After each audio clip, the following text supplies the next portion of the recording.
හයි මේ ඔක්කොම මගේ අනාගතය වෙනුවෙන්. එහෙම කියන්න බෑනේ.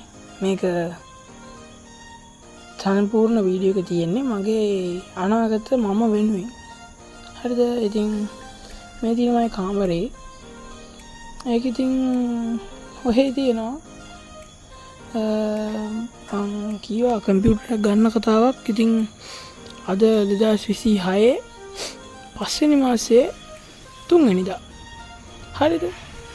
ඉතින් මේ 3 වෙනිදා වෙනකොටත් මට තාම කම්පියුටර් එකක් නැහැ.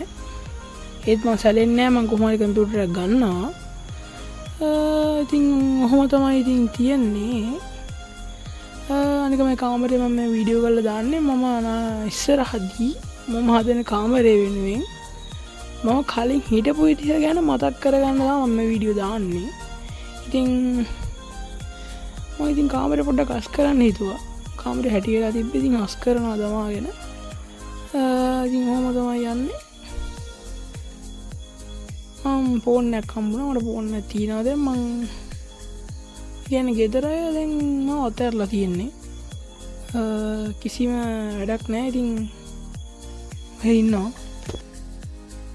මම ෆස්ට් අය එක A level maths කරන්නේ. ඉතින් maths කරාට ID එක කරන්නේ. ඉතින් මට ඇයි දන්නේ කරන්න හිතෙන්නේ නැහැ කියන්නේ ඇයි දන්නේ මට මොනවා වෙලාද කියලා මන් දන්නෙත් නැහැ. කොහොම හරි ඉතින් ෆේල් වෙන්න තමයි ඉතින් තියෙන්නේ. පාස් වෙයිද දන්නේ නැහැ. මට අන්තිම කාලේ මොටිවේෂන් එකේ පාස් වුණොත් තමයි ඉතින් ඔහොම තමයි වෙන්නේ. ඉතින් ගෙදර ඉතින් අතහැරලා තියෙන්නේ. ඉතින් ගෙන ගන්න ඕනේ කියන නැත්තම් නිකන් ඉඳහන් කියලා.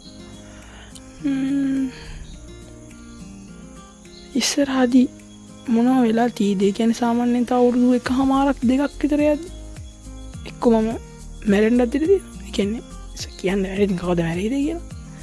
එක්ක මැරිලා ඉන්න ඉඩ තියෙනවා. එක්ක ඉතින් සතුටින් ඉන්න ඉඩ තියෙනවා. එක්ක දුකෙන් ඉන්න ඉඩ තියෙනවා. කොහොම තමයි ඉතින් පබ්ලික් දාලා දෙන මේ වීඩියෝ එක බලන හැමෝම මේ වීඩියෝ බලන ඔයාට ජයෙන් ප්‍රාර්ථනා කරනවා. හැමදාම සතුටින් ඉන්න ලැබෙන ඉල ප්‍රාර්ථනා කරනවා. ඉතින් මේ වීඩියෝ එක මෙතනින් ඉවරයි.